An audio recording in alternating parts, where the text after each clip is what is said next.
안녕하세요. 선광TV입니다. 한국은행은 2023년 11월 16일 AI와 노동시장 변화 보고서에서 직업별 AI 노출 지수를 근거로 고학력 고소득 근로자일수록 AI에 더 많이 노출돼 있어 대체 위험이 크다라고 분석하였습니다. AI 노출 지수가 높아 AI 대체 가능성이 큰 직업으로는 화학공학 기술자, 발전장치 조작원, 철도 및 전동차 기관사, 상하수도 처리장치 조작원, 재활용 처리장치 조작원, 금속 재료공학 기술자 등이 꼽혔고, 의 지수가 낮은 직업으로는 음식 관련 단순 종사자, 대학 교수 및 강사, 상품 대여 종사자, 종교 관련 종사자, 식음료 서비스 종사자, 운송 서비스 종사자 등이 제시되었습니다. 직업 세분류로 살펴보면 대표적인 고소득 직업인 일반 의사, 전문 의사, 회계사, 자산운용가, 변호사는 AI 노출 지수가 높은 편이고, 반면 기자, 성직자, 대학 교수, 가수 및 성악가는 AI 노출 지수가 낮았습니다. 여러분의 직업은 어디에 속하며 앞으로 어떤 직업을 가질 것인가요? 의사, 변호사 등 사자를 사용하는 직업 중에서도 어떤 한자를 쓰는지에 따라 구분되고, 공무원 등 원자를 사용하는 직업, 성악가 등 가자를 사용하는 직업 등 다양한 직업을 가진 사람들이 인공지능 시대에 어떤 변화를 준비해야 할지, 인공지능 시대에 요구하는 능력은 무엇인지 생각해보고자 합니다. 끝까지 보시고 여러분의 현재 직업, 미래 직업, 그리고 여러분 자녀, 손자, 손녀의 직업에 대해 생각해보시는 계기가 되면 좋겠습니다. 아직 구독 안 하신 분은 구독, 좋아요 부탁드립니다. 인공지능 시대의 직업, 시작하겠습니다. 직업에는 판사, 검사, 의사, 변호사, 회계사, 공무원, 회사원, 작곡가, 성악가 등 여러 명칭이 있습니다. 의사, 변호사, 회계사 등 이른바 사자 돌림이 전문성, 높은 수입, 사회적 지위 등에서 인기 직업의 대명사가 되어왔고, 대부분의 직종에서 사라진 안정적이다라는 표현이 공무원, 교사 등 신분을 보장받는 직업에서는 아직 통하는 것 같습니다. 낮은 출산율과 인공지능 등 신기술의 발달 등으로 앞으로 어떤 직업이 사라지고 어떤 새로운 직업이 생겨날지 생각해볼 필요가 있겠습니다. 인공지능 시대에는 사자 돌림도 어떤 사자를 쓰는지에 따라 앞으로 변화가 있을 것 같습니다.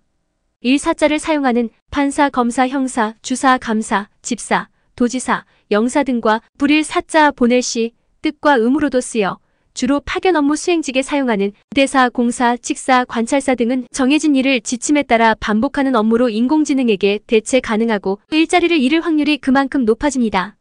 선비 사자를 사용하는 변호사, 변리사, 회계사, 세무사, 법무사, 노무사, 행정사, 영양사, 조리사, 운전사, 조정사, 감정평가사, 공인중개사, 주택관리사, 간호조무사, 물리치료사, 통역사, 석사, 박사, 기사, 기술사, 속기사 등 일정 기간 교육을 받고 전문 자격증을 갖고 있는 사람들로, 이들도 전문 지식만 보유해서는 인공지능을 능가할 수 없습니다. 스승사자를 사용하는 의사, 한의사, 수의사, 약사, 교사, 강사, 목사, 전도사, 간호사, 사진사, 요리사, 미용사, 이발사, 감별사, 장의사, 조경사, 원예사, 마법사, 테마사, 제빵사 등은 일사자나 스승사자를 사용하는 직업에 비해 체험적 지혜를 갖고 이전과 다른 방식으로 창의적 대안을 모색하는 직업입니다. 판사, 검사, 형사는 일사자를 쓰는데 변호사는 선비사자를 씁니다. 판례를 근간으로 판결하는 일에서는 오히려 인공지능이 방대한 데이터를 기반으로 더 정확한 판결을 할 수 있는 반면, 변호사는 그나마 다양한 사례를 수집, 논리를 다듬는 별도의 노력을 통해 유리한 판결을 끌어내려는 부가적인 정신노동을 하기 때문에 일사자를 쓰지 않고 선비사자를 쓰는 게 아닐까 싶습니다. 조리사는 선비사자를 쓰고 요리사는 스승사자를 씁니다. 간호조무사는 선비사자를 쓰고 간호사는 스승사자를 씁니다. 요리사, 간호사에게는 전문 지식과 함께 지혜를 가지고 조리사, 간호조무사보다 더 창의적인 대안을 요구하는 게 아닐까 싶습니다. 일사자를 쓰든 선비사자를 쓰든 이런 직업은 모두 인공지능을 당할 수 없습니다. 인공지능을 능가하는 전문성으로 무장하려면 단순 지식보다 체험적 깨달음의 지혜를 지니고 있어야 합니다. 정해진 지침을 관례에 따라 사용하거나 습관적 타성에 젖어 반사적으로 대응해서는 이제 경쟁력이 없으며, 주어진 문제 상황을 반성하며 예리하게 분석하고 이전과 다른 창의적 대안을 사용해야 합니다. 직업 중에 원자와 가짜를 사용하는 직업이 있습니다. 원자를 사용하는 공무원, 회사원, 세관원, 종업원, 은행원, 교환원, 집배원, 임직원, 미화원, 경비원, 특파원, 상담원, 판매원, 안내원, 승무원 등은 언제나 남의 장소로 출근하는 사람으로 조직의 일원이 된 사람들입니다. 역시 인공지능으로 대체가 가능한 직업군으로 하던 일을 반복하는 지침 중심적인 업무를 하는 사람들입니다.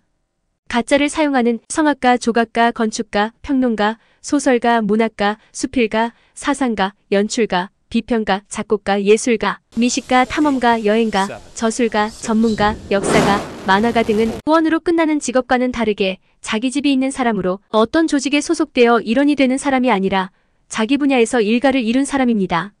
인공지능 시대에도 자기만의 고유한 노하우나 자기 색깔로 그 누구도 쉽게 흉내낼 수 없는 자기만의 스타일을 가꾸는 사람들입니다.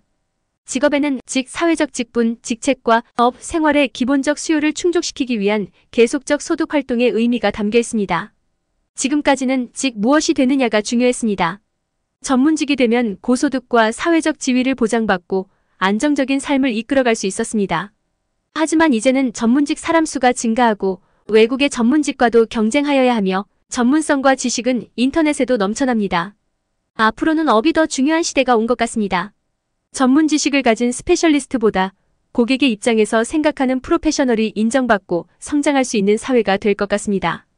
고객의 고통이나 불편을 줄여주기 위해 마음으로 소통하며 자아리보다 의미에 집중하고 다른 사람과의 경쟁에서 이기려 하는 것이 아니라 어제 자기 자신을 경쟁 상대로 자신의 발전을 위해 온갖 노력을 기울이는 사람은 인공지능이 대체할 수 없을 것입니다.